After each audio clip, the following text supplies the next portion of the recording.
I feel a lot of the blame for the Brewers' inconsistent play this year is heaped upon the pitching staff when it's the offense. Some of the guys we're counting on aren't doing their job, and you got to point to the offseason. The Brewers did not do a good enough job in the offseason. I figured this was going to happen.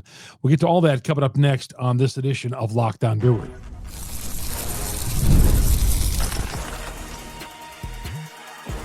You are Locked On Brewers, your daily Milwaukee Brewers podcast. Part of the Locked On Podcast Network, your team every day. Anytime the Brewers lose a game, I feel like, well, the Brewers will come down on Trevor McGill. Like he allowed the go-ahead run, the game-winning run on Saturday. And you go to Twitter and it's like, I'll go to my DMs. And it's like, well, McGill, he's not the same guy he was last year. He's not this, he's not that.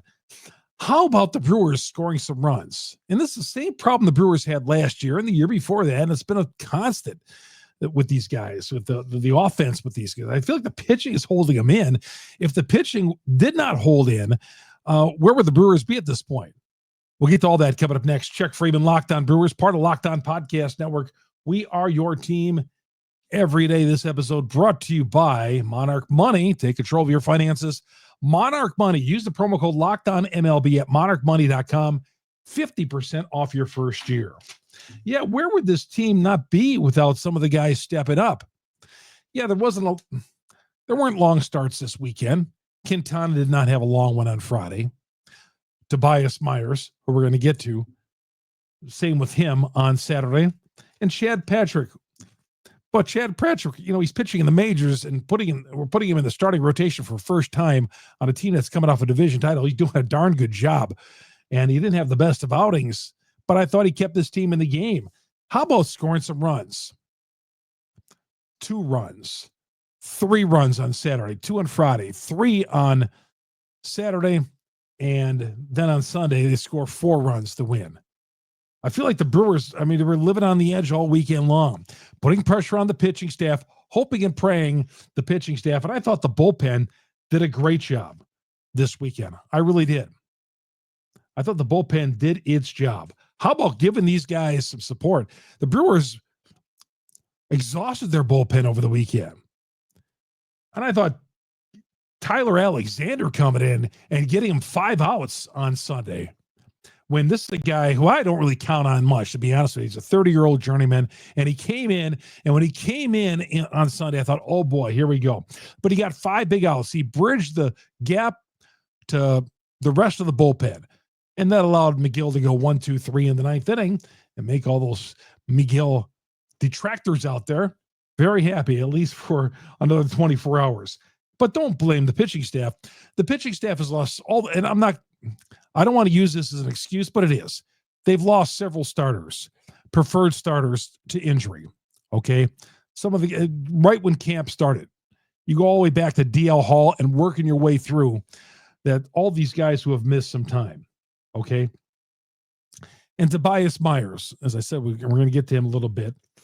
Hasn't been great. I don't think he's been bad as people want to say, but this is what the pitching staff, I think, is holding him in. Chad Patrick doing a heck of a job out there in his 8 starts, I feel. All right. Freddie Peralta, same thing. Quintana didn't have a great one on Friday, but kept his team in the ballgame, for crying out loud. But look at this. Look at these batting average. This is pathetic. This is pathetic right here. What these guys are doing offensively. And again, on Sunday, terrible with runners in scoring position once again. Stranding guys on base, putting pressure on the pitching staff, but not coming up with a clutch hit. Frelick is slumping. He's down to 279. Churio, cut him some slack again. He's 21 years old, 2nd year in the majors, hitting 260. But he came up with a big hit on Friday night, trying to keep his team in the ballgame. Yelich, 2 hits on Sunday. He's up to 208. I think Christian Yelich, I'm going to say it, I think he's past his prime. Yeah, I really do. I'm going to be the first guy to say I think Christian Yelich has seen better days. Sure, he's going to have a game like he did, hit a big hit in the 8th inning on Sunday, hit an early home run when him and Contreras went back-to-back for a second time this year. But still, I think Yelich has seen better days. I know it's going to draw some heat out there, But let's be honest. Let's we're going to take the gloves off with the Milwaukee Brewers for a change, and Yelly's on the downside of his career. I'm convinced of that at this point. Contreras, he's playing through a hand injury, 237. I cut him loads of slack. Terang, he's coming down a little bit. Did we ever think Terang was a 330 hitter? No, he's down to 296. Hoskins is the one guy on this team I feel like is overachieving. Yeah, the power numbers, he's only got 4 home runs. He's hitting 275. Big RBI single gives some insurance. They're in the 8th inning. How many times has Hoskins done that? He's done that plenty of times, delivered for the Brewers.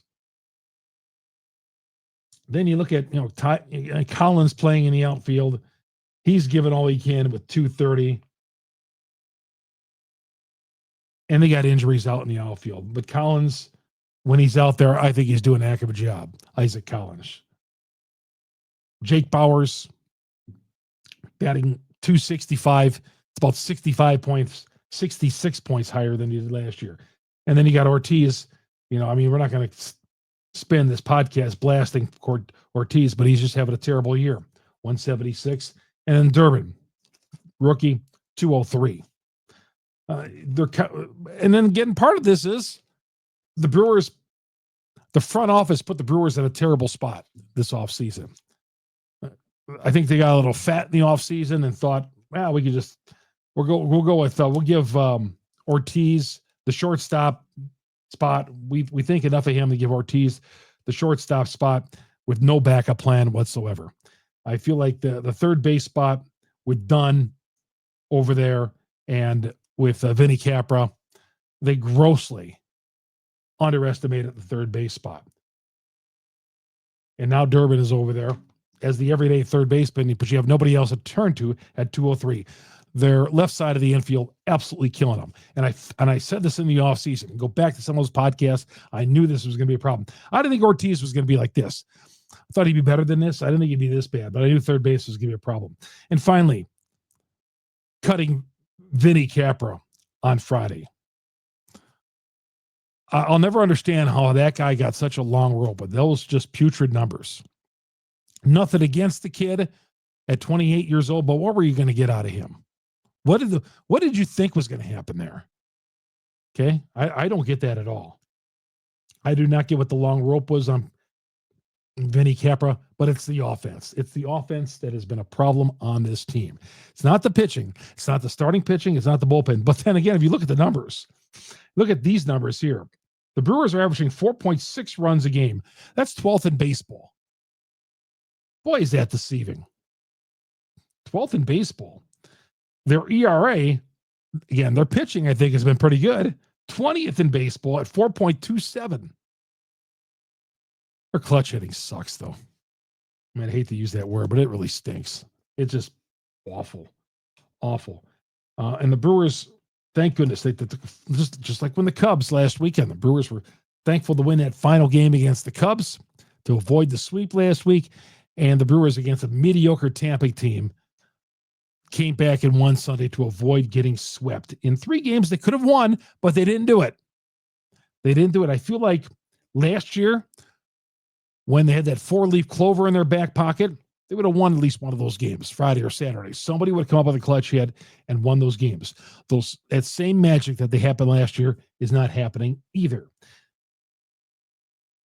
Pat Murphy will say this team does not have the edge, and maybe that is it.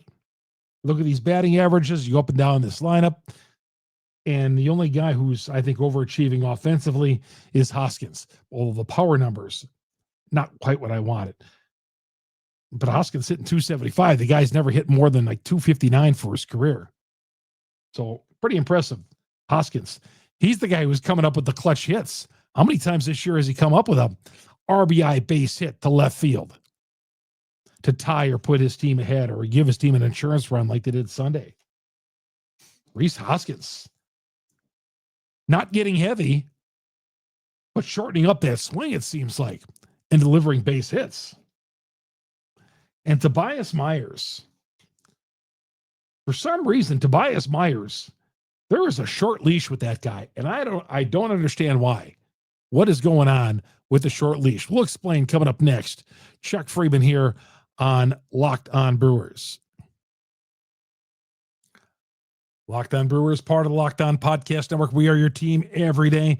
Monarch Money. Ever check your bank account, wonder where the heck all your money is?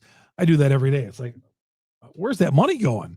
Credit cards. Why is my bill so high? And then you look at all the restaurants that you go to and the fast food places, and that is why Monarch Money comes in. Your personal CFO will tell you, give you full visibility and control over your finances, and then it's up to you and how you spend it. I'll tell you, hey, you're spending too much money online spending. You're too much money shopping. You're going out to eat too much. Monarch Money comes in, your personal CFO. Not just a budgeting app, it's a complete financial command center. Track all your accounts, investments, spending, all in one place. Stop managing your money and do what we all need to do and start building that wealth. You'll find surprising insights, all in one convenience. Instead of juggling multiple apps, Monarch Money will check your finances, they'll track your spending, and even plan long-term goals for you. You can manage your money with your partner even smoother. If you're single, we'll help you manage your money as well. With your partner, you both got in, and it'll help you out. Take control of your finances with Monarch Money. Use the promo code LOCKEDONMLB, monarchmoney.com. 50% off your first year when you use the promo code LOCKEDONMLB. That's a deal in itself right there. monarchmoney.com, promo code LOCKEDONMLB, half off your first year with Monarch Money. Good to have you along. Chuck Freeman here. Late Sunday night, early morning here on Locked On Brewers. Good to have you aboard on wherever you're listening to us, on Google, Spotify, Apple, wherever you download your audio podcasts. We are there dropping podcasts for you 5 days a week. And of course, weekends as well. We got those shorts that we're dropping, those 60-second recaps of games. So we're always here talking Brewers baseball with you. And follow me on Twitter as well, Chuck Freeman, FREIMUND. And of course, if you're following us on any of those audio platforms, please go to our growing YouTube page. If you're on YouTube already watching this video, hey, appreciate it, man. Thank you. You're in our beautiful Locked On Brewers studio that's been put together over the years.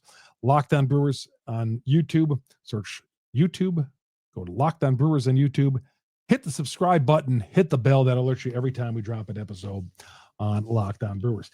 Yeah, a little surprised on Saturday when the Brewers sent Tobias Myers down. And I don't think it's going to be for a short time. I think this is a little roster adjustment, little roster massaging, that is. Brandon Woodruff is going to come down. We knew somebody was going to leave this rotation. But Brandon Woodruff appears to be the guy. Now, Myers has made 4 starts since being activated. Started the year on the injured list with the oblique. And Woodruff is likely going to start Saturday, but the Brewers have to activate him on Tuesday because of some quirky rule. Well, it's just a rule. They have to activate him off the injured. They have to restate him off the injured list on Tuesday. So in the meantime, they called up Piguero, and he'll take the roster spot of Tobias Myers. Now, Myers, the Brewers are saying right now, he's not consistent enough. This is coming from Matt Arnold, the GM. Myers is not consistent enough. I don't know. Give the guy a break. He's coming off an oblique injury. They pulled him after a second start after 2 innings. When other guys, they give long ropes to the Vinny Capras. How many pitchers have they given long ropes around? Do I even have to go down the Elvin Rodriguez road again? Yet Tobias Myers, I don't know. Why are they messing with him? Again, he got pulled in his second start. Myers got little control issues in just his second start, and they yanked him after 2 innings. I don't know. I hope Myers is back soon. He's 1-0, a 3.86 earned run average. Probably doesn't show the whole details on maybe some of his inconsistencies, but I don't think he's been all that bad. I don't watch Tobias Myers and say, now is he as good as he was last year? No, but he was incredible last year. He's a pitcher of the year for the Brewers. And now they're sending him down. Well, hopefully it's going to be for a short time because the Brewers need Tobias Myers to be good. But on the other side, I'll say this. Those guys who are late bloomers and who have been career minor leaguers and bounced around the minor leagues, like Tobias, I always look with an eye, do the old side eye thing. Is that really which Tobias Myers is it? The guy who's been laboring in minors, or the Myers we saw pitch lights out last year from the very beginning, his very first start when he got called up in May? So I think there's part of that Yeah, what is the real Tobias Myers?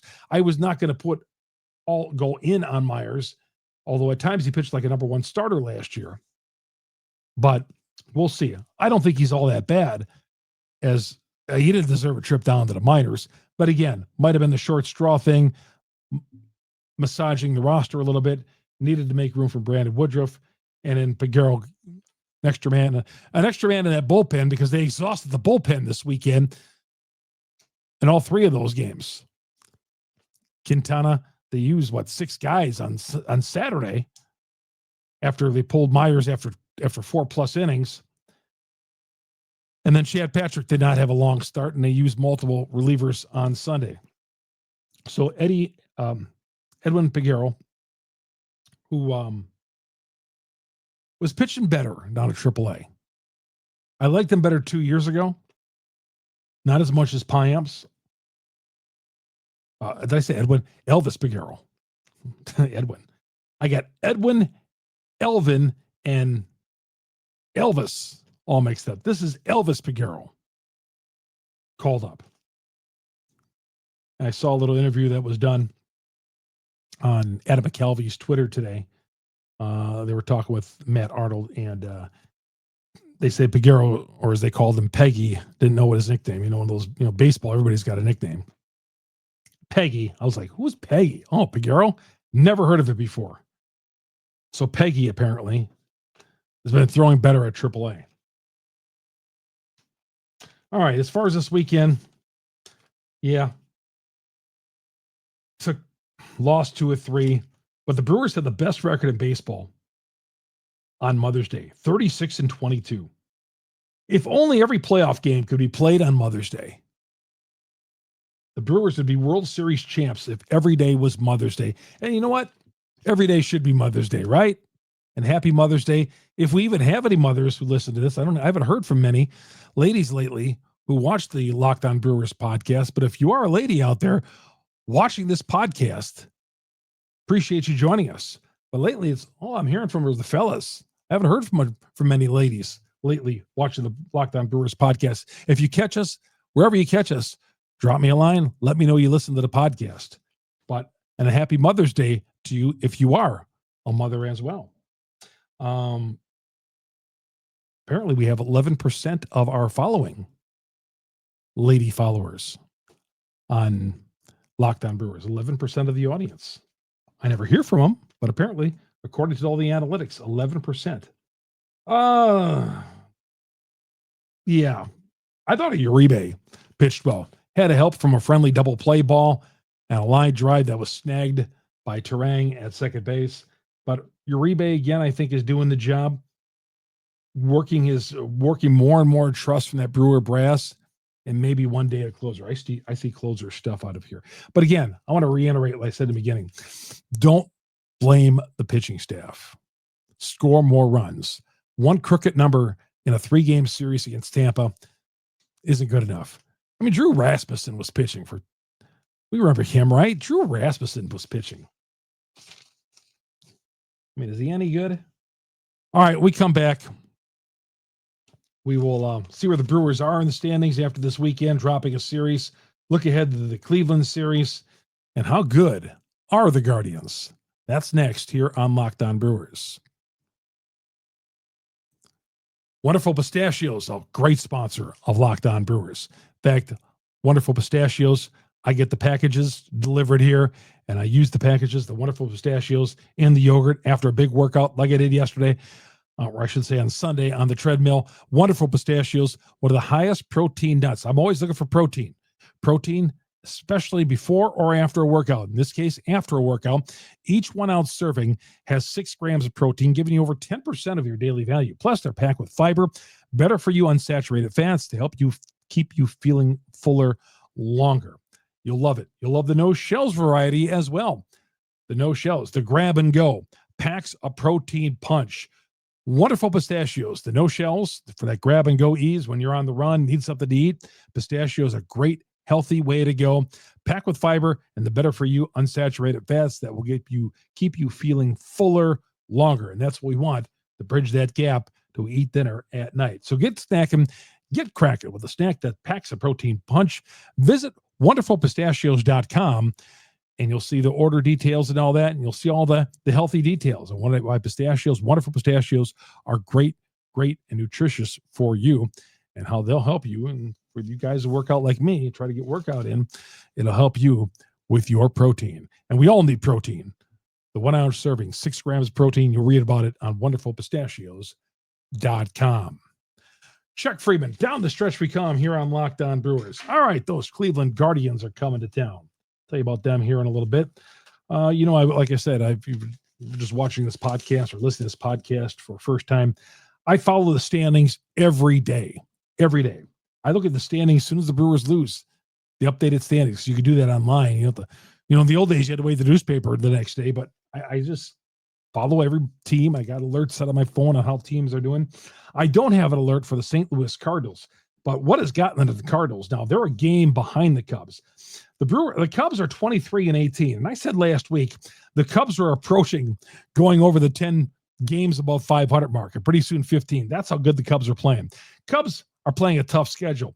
They got beat 2 of 3 this weekend by the Mets, and they're coming back to the pack. The Brewers are lucky the Cubs are not running away with this thing, because the Cubs have talent that they should be, but they're letting everybody else hang in the race. The Brewers still 3 games out at 20-21. As bad as it looks sometimes for the Brewers, they had a 3-game skid ended on Sunday. Still only 3 games out. We'll take it. Cincinnati, half a game behind the Brewers at 20-22. I also checked the wild card, even though I think the Brewers have no shot at the wild card because they have to leapfrog too many teams. The Brewers right now are 4 games out in the wild card, and they're leapfrogging a lot of teams there. So I don't really want to look at the wild card. It's the division or bust, I think, for the Brewers. All right, the pitching matchups. Cleveland's got a little 2-game skid. They got beat 2 of 3 this weekend by Philadelphia. Nothing great about them, really. Team batting average at 238. Stephen Kwan, the one guy who's been hitting for them, batting 327. I think it's up to 333 now. 333, 331. I saw his batting average before the game. He was batting 327. Jose Ramirez, always a home run threat at the plate. They could be explosive. I was watching their game with the Nationals last Thursday, I want to say, Wednesday or Thursday or Tuesday. Scored 8 runs in a game. Might have been Monday as well. Yeah, I feel like they've been putting up some big numbers in some of their games this year. Explosive. Emmanuel Clase, their closer, who I felt was the best closer in baseball. He's not having a great year at all. But I thought going into the year, finishing up last year, Clase was the best pitcher in baseball. He's not backing up that argument this year. In fact, far from it. The pitching matchups, they'll face Dan Lively on Monday. 5:05 first pitch, by the way. He's 2-2, a 3.46 earned run average. Logan Allen goes on Saturday or on Tuesday, and then Gavin Williams on Wednesday in the afternoon wrap-up. The Brewers, 3-game pitchers. Freddie goes in game 1. Priester, game 2. And Quintana comes back in the afternoon getaway game on Wednesday. And then the Brewers come home on Friday, Saturday, and Sunday after the 6-game road trip. They got Minnesota coming up. And Brandon Woodruff, it looks like he's going to start on Saturday. According to the reports out there, looks like Woody is finally going to make that first start on Saturday. They're clearing roster spots available for him. Got to be activated on Tuesday, barring a setback, which he has had none so far. Looks like Woody they're giving away a cribbage board on Saturday. Giving away a cribbage board on Saturday. First time the Brewers have ever done that. Never played cribbage in my life, but it looks like a pretty cool piece of hardware there. I'll take it. Just never played it. And I think it's a Wisconsin tradition to play cribbage. I think everybody in Wisconsin knows how to play that and Kanaska and all that. I'm just not a card player. Not a card player whatsoever, but it's a pretty cool thing. The Brewers wouldn't be giving those things out if there was not a demand for something like that. So that'll be Saturday night with Woodruff pitching, and they'll be giving out the cribbage boards. All right, that's going to do it for Locked On Brewers. Appreciate you all for doing it. And I was watching one more thing. I was watching the Tampa Bay feed of the game today somehow I couldn't get the Brewer feed. I was watching the Tampa Bay feed on the broadcast. So I did not see on the Brewer broadcast, did they show the Bill Hall pink bat home run? Did they show that at all? Because I feel like every Easter Sunday, they show the Brewers winning in 1987 to go 12-0. And then another tradition is on Mother's Day, they show the Bill Hall home run from 2006. Did they show that on the Brewer broadcast? Again, I was watching the Tampa Bay feed. They didn't show it on there, but Bill Hall going yard in 2006. I would have guessed they would have showed it. You know, we don't have many monumental days in Brewers history, but that certainly was. I remember being at that game with my kid who was 9 at the time, and I was showing him how to score. It was the first game I taught him how to score. We're sitting in the right field grandstand, as it was. You know, the section? Well, it was the 200 section, right field. Good seats. But I taught my kid how to score that game, and I cannot find the box score, the score sheet at all. I know it's around here somewhere. All right. I'm rambling. Time to finish off. Hey, everybody, you get our podcast on Google, Spotify, Apple, wherever you download your audio podcast. We're the #1 Brewers podcast on the internet because you great Brewer fans out there. We're one all Brewer nation trying to get this team back to a World Series for the first time since 1982. And again, our YouTube page, go to Locked On Brewers on YouTube, hit the subscribe button, hit the bell. And of course, you can always follow me and follow me on my Twitter account, Chuck Freeman, FREIMUND. And if you DM me, I'll make sure I answer every question, anything you guys want to answer. As long as it's not too personal, we'll get you an answer. Might be not right away. If it's overnight, I check my DMs in the morning, and I'll try to get back to you as soon as possible. But I'm always there for you.